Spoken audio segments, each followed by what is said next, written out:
let's dive into something pretty heavy today. Gambling addiction. We're looking at this book, and it's got a very specific angle, especially when it comes to men. Oh, yeah. Yeah, it's about reclaiming dominance as like a core part of breaking free from this addiction. Interesting. But before anyone jumps to conclusions, we're going to get into what that actually means. Okay, so what's this book all about? I mean, what makes it so different? Well, the cool thing is it goes way deeper than just quitting gambling. It gets into these big ideas of masculinity and purpose, which, can be super motivating, especially for men. I can see that, for sure. So where does it start? Well, right off the bat, it goes into like the hardcore science of addiction. Explains how gambling can actually hijack your brain. Hijack your brain. Like literally, yeah. Just like drugs or alcohol would. Really? I never thought about it like that. It's wild, right? It all comes down to brain chemistry. Okay, so like what's happening in the brain? So gambling triggers this release of dopamine, right? That feel-good chemical. And that messes with your brain's whole reward system. Ah, I see. So you get hooked on that dopamine rush. Exactly. And then you crave more and more gambling. That's why it's often compared to substance abuse. Makes sense. So is it as common as like drug or alcohol addiction? That's the crazy part. The book says 5 to 10% of adults actually struggle with gambling problems. Wow, that's a lot more than I would have guessed. It's huge. And it's right up there with the rates of substance abuse. And I bet a lot of people are hiding it too. Oh, absolutely. The book even talks about this guy, they call him John. Successful career, loving family, the whole 9 yards. The perfect life, you'd think. Right. But secretly, he was blowing thousands of dollars at the casino. It just goes to show addiction can hit anyone, Doesn't matter who you are or what you have. That's scary. And it's so easy to get sucked in, especially with all the ways casinos are set up. Oh, don't even get me started on that. The book exposes all these psychological tricks that casinos use. It's insane. Like what? What kind of tricks? Have you ever heard of near misses? I think so. It's when you almost hit the jackpot, but you just miss it. Oh yeah, I've definitely felt that. So close. Makes you want to try again right away. Exactly. And then there's variable reward. That's where they give you little wins to keep you playing. Ah, those little wins that make you feel like you're on a roll, even though you're probably losing overall. Bingo. They're masters at playing with our minds, making us think we could beat the system when we really can't. They're practically rigging the game against us. It's totally rigged, right. And then there's this thing called the illusion of control. Illusion of control? What's that? It's when gamblers convince themselves they have some kind of system, some ritual or strategy that'll help them win. But it's all in their heads. So, they think they're outsmarting the casino, but really, they're just fooling themselves. Yep. The book tells the story about a guy named Tony, who thought he had this foolproof system. He was so sure of it. What happened? Well, he ended up losing his entire life savings, just like that. It's a brutal reminder that no matter how clever you think you are, the house always has the edge. It's a good lesson to remember. Gambling can really cost you everything. More than just money, too. Yeah, what else? It wrecks your mental health. The book gets into that, the heavy stuff, depression, anxiety, even suicidal thoughts. Wow. It's not just about the money, it's a whole mental and emotional thing. Exact. The stress and the guilt, it just eats away at you. And let's not forget the relationship. Gambling can destroy relationships. Oh, for sure. Lies, broken promises, trust issues. It puts a huge strain on families and friends. Yeah, I mean, who wants to be around someone who's constantly lying and borrowing money? It's toxic. I've seen it firsthand, actually. Addiction of any kind, it can really push people away. It's not just the person struggling, it's everyone they love, too. Yeah, it's a ripple effect. So, this book, does it offer any solution? Oh, it does. And this is where it gets really interesting. The book calls it reclaiming dominance. Okay. So, what's that all about? Claiming dominance? Well, we have to be careful here because the book uses that term very specifically. It's not about controlling other people, okay? It's about taking back control of your own life, your choices, your destiny, all of it. It's more like self-mastery. Exactly. It's about taking your power back instead of letting the addiction call the shots. And the book argues that this idea, this dominance thing, it can really resonate with men. Why is that? Well, think about it. Traditional ideas about masculinity, they often emphasize strength, right? Control, independence. Okay, yeah, I see that. So the book is kind of reframing those ideas in a positive light? Precisely. Instead of letting those qualities get hijacked by addiction, you use them to break free. You turn that desire for control into control over your own life, not over others. Makes sense. So it's like turning a weakness into a strength. Right. It's like instead of feeling weak and powerless because you lost control, you use that to fuel positive change. I like that. It's a different way of looking at it. So it's not just about quitting gambling. It's about a whole personal transformation. Exactly. It's about redefining what it means to be a man, to be strong, to be in control. And it all starts with self-awareness. Okay, so how does the book suggest we redefine masculine? Well, one of the big things is challenging that old school idea that men should just bury their emotion. You know, that whole boys don't cry thing. Yep.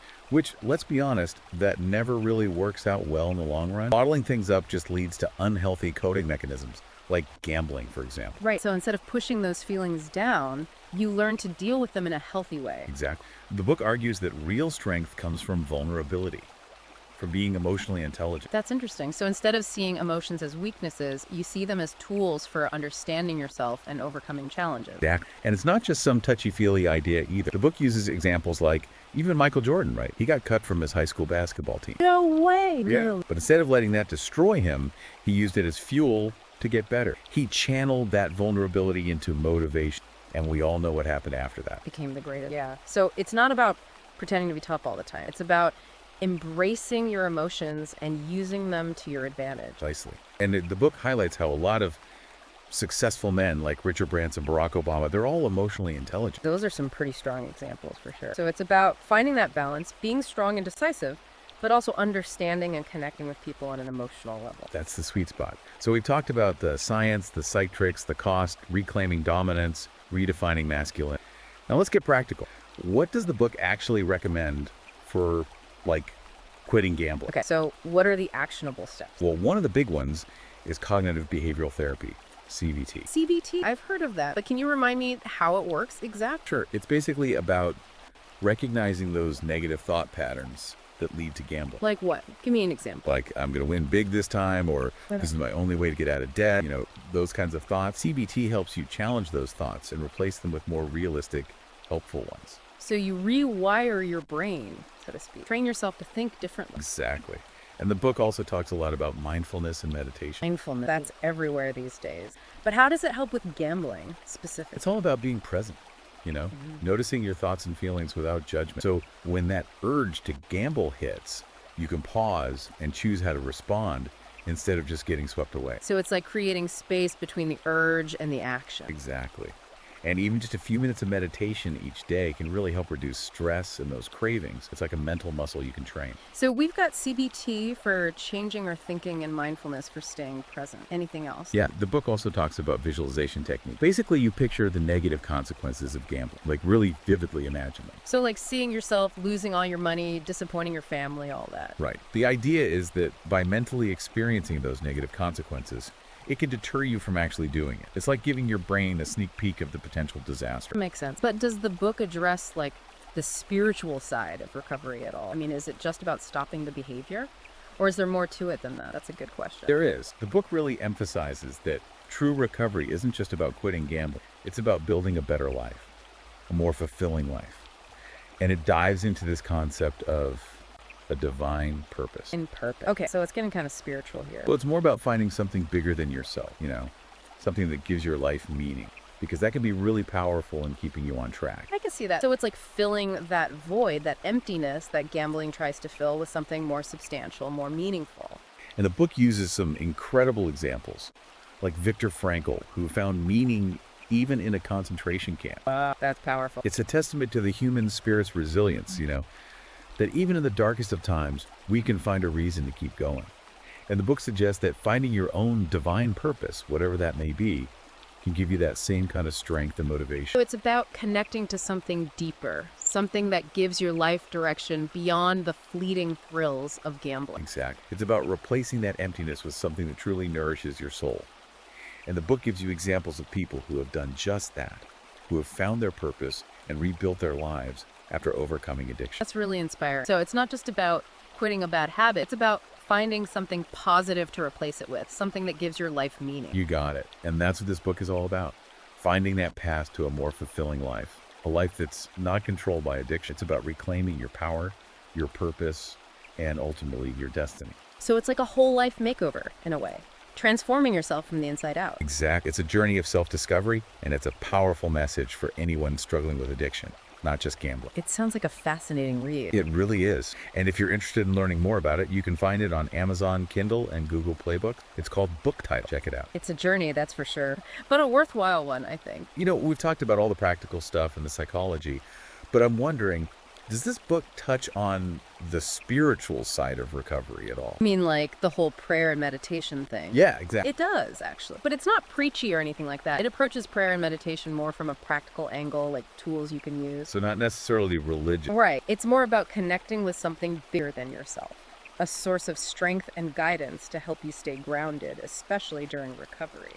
So more about tapping into that inner peace and resilience to deal with the challenges of addiction. Exact. The book even says that things like prayer and meditation can actually reduce stress and anxiety and even help with those physical cravings. It's like giving your mind and body a break from all those temptations. That's a good way to put it. And the best part is you don't have to spend hours meditating to feel the benefits. Really, just a few minutes a day. That's all it takes, just a little bit each day to create some space for stillness and reflection. It's like finding a sanctuary within yourself, reconnecting with your inner strength, and tapping into something bigger than your addiction. I love that, a sanctuary within yourself. And you know, the book talks about this concept of spiritual resilience. Spiritual resilience. Yeah, it's that ability to bounce back from setbacks without losing sight of your values and goals, which, let's be honest, is crucial in addiction recovery. Absolutely. There are always going to be tough times, moments when you're tempted to give in. Having that resilience to stay strong is key. It's like having that inner compass, always guiding you back in the right direction, even when you feel lost. And the book gives you actual tips on how to build that resilience. Like what? Like finding a community of like-minded people, practicing gratitude, finding some kind of spiritual practice that works for you, whether it's prayer, meditation, or something else entirely. It's like building that internal support system, that inner strength to help you through those tough times. Yeah. And finding that community to support you from the outside as well. You got it. And it all comes back to finding your purpose, that thing that gives your life meaning beyond the thrill of gambling. Right. So it's about filling that void, that emptiness that gambling tries to fill with something more meaningful, more lasting. Exactly. It's about finding those things that make you feel truly alive. It's about passion, about your calling in life. It's about finding something bigger than yourself. It's about living a life that has purpose, that's not driven by addiction.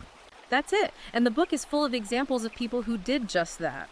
People who found their purpose and rebuilt their lives. It's proof that it's possible to create a fulfilling life without gambling. That's incredibly inspiring. So it's not just about stopping a bad habit, it's about discovering a better way to live, finding that passion that makes life worth living. You got it. And you know, speaking of rebuilding your life, the book also dives into the whole financial freedom thing. Which makes sense. Gambling addiction can really mess up your finances, sometimes really badly. Oh, absolutely. The book makes it very clear gambling is not the path to wealth, no matter what anyone tells you. Right, it's an illusion. So what does the book suggest instead? Well, it all starts with discipline, taking control of your money instead of letting your addiction dictate your spending. So basic things like creating a budget, tracking your expenses, making conscious choices about where your money goes. Exactly. It's about being mindful of your finances, just like we talked about being mindful of your thoughts and emotions. So it's a holistic approach, really, applying those mindfulness principles to every aspect of your life, including your money. Exact. And you know, the book even gets into the hidden costs of gambling. Hidden costs, like what? Think about things like missed work,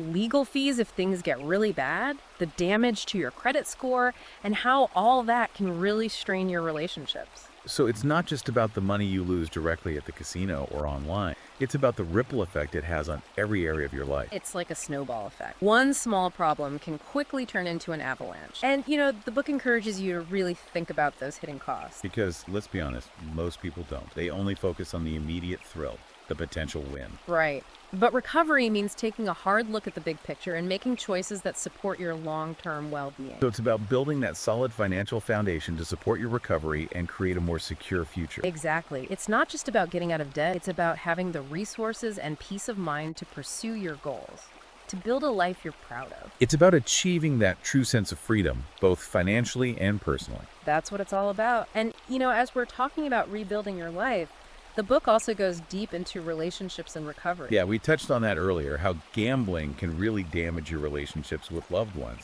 How do you even begin to repair that kind of damage? Well, the book acknowledges that it can be one of the toughest books of recovery. There's been a lot of hurt, broken promises, and that takes time to heal. It's like a breach of trust that can be really hard to rebuild. It is, but the book stresses that it is possible, and it provides steps you can take to start that process. So what are some of those steps? Well, the first and most important thing is taking responsibility for your action. You have to own up to the harm you've caused and be truly honest with your loved ones about what's been going on. So no more lies or hiding the truth. It's about coming clean and being accountable. Exactly. And you have to be patient. Rebuilding trust doesn't happen overnight. It takes time and consistent effort. It's like rebuilding a bridge that's been damaged in a storm. It takes time, careful planning, and the right materials to make it strong again. I like that analogy. Yeah. And, the book also suggests concrete things you can do to show your commitment to change. Like what? Things like going to therapy, joining a support group, being open about your finances. Actions speak louder than words. It's about proving to your loved ones that you're serious about recovery, Yeah. that you're putting in the work. Right? And then there's communication. It's vital to create that safe space where you can talk openly and honestly about your feelings, your struggles, your progress, everything. So it's about rebuilding that emotional connection, that sense of understanding and support. Exactly. And the book even provides tips for those tough conversations. Things like using I statements to express how you feel, really listening to your loved ones, not getting defensive. It's about approaching those conversations with humility and a willingness to listen. Exactly. And it's a two-way street, remember? Both sides need to put in the effort. So it's not just about the person with the addiction making amends. It's also about their loved ones being willing to forgive. And that can be a long and challenging. You're right. The book acknowledges that. It even talks about the challenges that loved ones face, like the anger, the resentment, the fear. It offers ways to cope with those feelings and create that supportive environment that fosters healing for everyone involved. It's like everyone is on their own healing journey. And it takes time and understanding from all sides to rebuild those bonds, to find that forgiveness and create a new normal. That's beautifully said.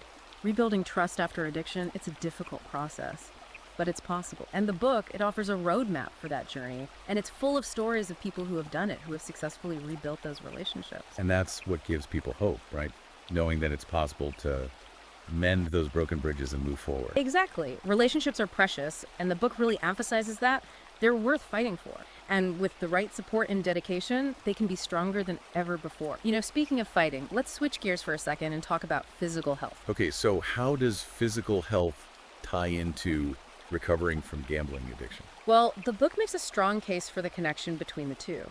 It's not just about looking good or being fit. It's about giving your body what it needs to support your recovery. So it's acknowledging that mind-body connection. Taking care of one helps the other. Precisely. Things like exercise, nutrition, and sleep can actually make a huge difference in reducing cravings, managing stress, and improving your mood. It's about giving your body the strength to fight back against addiction, to build that resilience we were talking about earlier. Exactly. And the book has some practical advice on how to incorporate healthy habits into your life, even if you haven't been doing much before. So what does it recommend specifically? Well, for exercise, it's all about finding something you enjoy and that fits into your life. It doesn't have to be anything crazy. Even a 30-minute walk a few times a week can make a big difference. Just get moving. Release those endorphins and start feeling better, both physically and mentally. Right. And don't forget strength training. Building muscle can really boost your metabolism and improve your overall sense of well-being. It's about building that inner strength, both literally and figuratively. So what about nutrition? What does the book say about food? It emphasizes eating whole, unprocessed foods that nourish your body and provide you with sustained energy. So, ditching the junk food and the sugary drinks that can mess with your mood and your energy levels? Exactly. It's about making conscious choices about what you put into your body and how you fuel yourself. And the book gives some helpful tips on making healthy eating easier, right? Like meal planning and things like that. Yeah. It even talks about cooking more meals at home so you have more control over what you're eating. Small changes can really make a big difference. And we can't forget about sleep. Oh, absolutely. Sleep is crucial for recovery. The book talks about how lack of sleep can increase your stress levels, cravings, and irritability. So it's like setting yourself up for failure, right? If you're not getting enough rest, you're more likely to give in to those urges. Exactly. And the book recommends aiming for 7 to 8 hours of sleep each night. It even provides tips on improving your sleep hygiene. Like what? Give us some tips. Simple things, actually, like setting a regular sleep schedule, having a relaxing bedtime routine, avoiding caffeine before bed, making sure your bedroom is dark and quiet. Creating that ideal sleep environment so you wake up feeling refreshed and ready to face the day. Precisely. It's about giving your body the rest it needs to recover and rebuild. So it's about taking care of yourself physically, mentally, emotionally. It's about creating a foundation of well-being that can support your recovery in the long run. You got it. It's a holistic approach to recovery, recognizing that everything is connected. As we're talking about all this, I'm wondering about the potential dangers of using substances to cope with those urges to gamble. I imagine that could be a slippery slope. Oh, absolutely. And the book addresses that head on. It makes it very clear that turning to alcohol or drugs to numb the pain or escape the reality of gambling addiction is a really bad idea. It's a dangerous coping mechanism that can easily lead to a dual addiction, which is even harder to overcome. So it's like trading one addiction for another, which just complicates everything and makes recovery that much more difficult. Exactly. The book explains that substances might temporarily mask those symptoms, but they don't deal with the root of the problem. In fact, they often make things worse. It's like putting a Band-Aid on a bullet wound. It might cover it up for a second, but it's not a real solution. I like that. It's a perfect analogy. And the book stresses that if you're struggling with both gambling and substance abuse, it's crucial to seek professional help. It's about recognizing that you don't have to go through this alone. That you deserve support, and that there are people who can help you navigate this complex situation, and that there is hope for recovery, even when you're facing multiple challenges. Exactly. And, speaking of challenges, the book also touches on the link between gambling and crime. It's a tough subject, but an important one. Right. Because addiction can sometimes lead people down a dark path. What does the book say about that? Well, it acknowledges that desperation can drive people to do things they wouldn't normally do, to get money, to gamble, or to cover their losses. So things like theft, fraud, even violence. Yeah. And it stresses the importance of recognizing those warning signs, both in yourself and in others, and seeking help before things spiral out of control. So what are some of those warning signs? What should people be looking out for? Well, things like increasing your bets, even when you're losing, borrowing money from everyone you know, maybe even turning to loan sharks. That's definitely a red flag. Right. Also, selling personal belongings to fund your gambling, lying about how much you're losing or where you're getting the money. It's like those lies start to take over your life. You become so caught up in the addiction that you'll do anything to keep it going. Unfortunately, that's often the case. And the book encourages people to be honest with themselves and to seek help if they notice any of those signs. Because it's much easier to get help before things get really bad, before you end up in legal trouble or hurt someone you care about. Exactly. And the book provides information on where to find that help. Organizations like Gamblers Anonymous, the National Council on Problem Gambling, even legal aid and financial counseling services. There are resources out there. You just have to be willing to reach out. It's about taking that first step, admitting you need help and asking for it, which can be hard, but it's so important. It is. And speaking of taking responsibility, the book also dives into the legal side of gambling. The legal side. What does it say about that? Well, it explains that laws and regulations vary widely from country to country and even within different regions. So it's important to be aware of the laws where you live. It's a complex landscape for sure, Yeah. especially with online gambling becoming more and more popular. Right. And the book talks about the pros and cons of different legal approaches to gambling, from complete prohibition to strict regulation to more relaxed policies. So it's about presenting a balanced view of a complex issue. That's the goal. And it even highlights the work of advocacy groups that are pushing for reforms and trying to protect people from the harms of addiction. So it's recognizing that individuals can make a difference by getting involved and advocating for change. Exactly. It's about using your voice and your actions to create a safer and more responsible environment. Now, we can't talk about gambling without talking about technology, right? It's like a whole new frontier with online casinos and betting apps. Yeah, technology is a game changer, and the book acknowledges that. But it's kind of a double-edged sword, isn't it? Because technology can both fuel addiction and help people recover. That's a great way to put it. On the one hand, technology makes gambling more accessible than ever before. You can gamble anytime, anywhere, from your phone or computer. It's like having a casino in your pocket, literally. Yeah. So tempting. Yeah, it can be a real problem, especially for younger generations who are so comfortable with technology. Right. But how can technology be used for good to help people overcome gambling addiction? Well, there are a lot of apps and websites that offer support groups, self-help tools, even access to therapists. It's like having a virtual support system at your fingertips. That's amazing. So people can get help no matter where they are or what time of day it is. Exactly. And there are even tools that can help people limit their access to gambling websites, track their spending, and prevent them from making deposits or placing bets. It's like having a digital safety net to help people stay on track. You got it. And the book encourages people to explore these resources and find the tools that work best for them. So technology can be a powerful tool in recovery just as much as it can be a facilitator of addiction. Right. But it's important to remember that technology should never be a substitute for professional help or in-person support. It's about finding that balance and using technology in a way that complements your overall recovery journey. Exactly. And the book offers some great advice on how to do that. Speaking of support, we can't forget about family. They often bear the brunt of gambling addiction, and I imagine it takes a toll on them as well. Absolutely. It's hard to imagine that it wouldn't. What does the book say about the impact on family? Well, it paints a pretty stark picture of the devastation that gambling addiction can wreak on family. It often leads to financial strain, emotional turmoil, broken relationships. It's a lot for loved ones to handle. It's like a bomb going off at the center of the family, sending shrapnel in all directions, hurting everyone in its path. That's a powerful way to put it. And the book really delves into the different ways families are affected. From the children who grow up witnessing the chaos and the conflict, to spouses who feel betrayed and abandoned, to parents struggling with guilt and worry. It's a lot to process. It's heartbreaking, and it underscores the importance of seeking help and support for everyone involved. Not just the person with the addiction, but their loved ones as well. Exactly.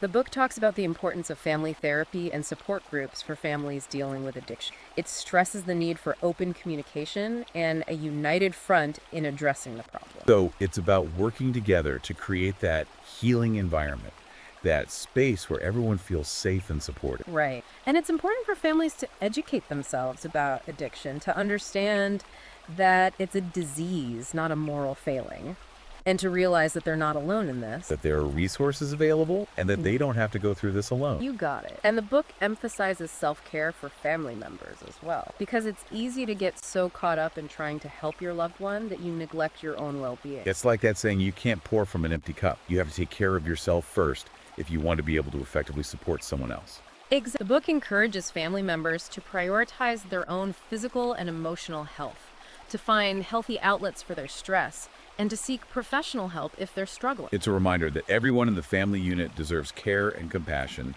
and that resources are available to help everyone heal. That's a crucial message. And the book offers practical tips and resources for finding the support system. It's a reminder that you are not alone and there is help available. Absolutely. The book emphasizes that seeking help is a sign of strength, not weakness. It's about taking responsibility for your actions and taking steps to build a better future. It's about recognizing that you deserve a life free from addiction, and that there are people who care about you and want to support you on that journey. That's a powerful message. And the book shares inspiring stories of people who have overcome gambling-related crime and have gone on to live fulfilling and productive lives. Those stories of hope and redemption can give us the strength to keep going, even when the road ahead seems long and uncertain. Absolutely. And the book encourages readers to focus on their strengths, build a supportive network, and believe in their capacity to change.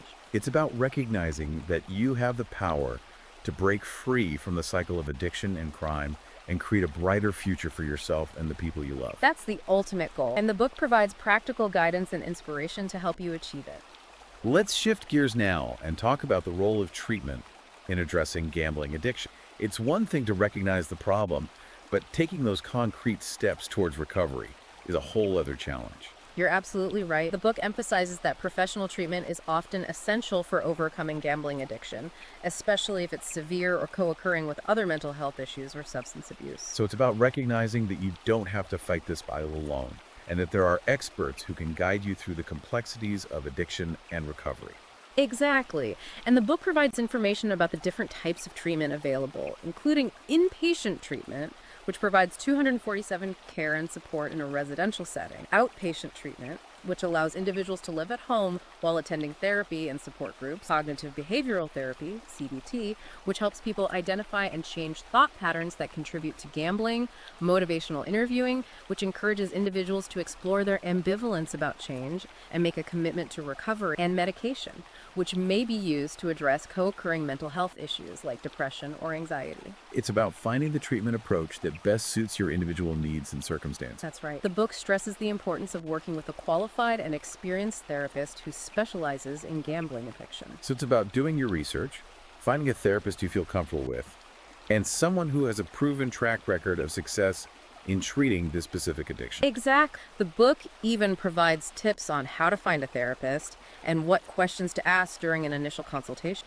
It's about being proactive in your recovery and advocating for your own needs. That's a key part of the process. And the book also highlights the importance of family involvement in treatment. It does. Families can play a vital role in their loved one's recovery. How can families be supportive and contribute to the healing process? Families can attend therapy sessions with their loved one, participate in support groups, and educate themselves about gambling addiction. They can offer emotional support, encouragement, and accountability, creating a safe and supportive environment that promotes healing and growth. It's about recognizing that recovery is a team effort, and everyone involved has a role to play. Precisely. And the book provides guidance on creating that supportive family environment, setting healthy boundaries, and managing difficult emotions that often arise during the recovery process. It's about understanding that addiction doesn't just impact the individual, it affects the entire family system. That's a crucial point.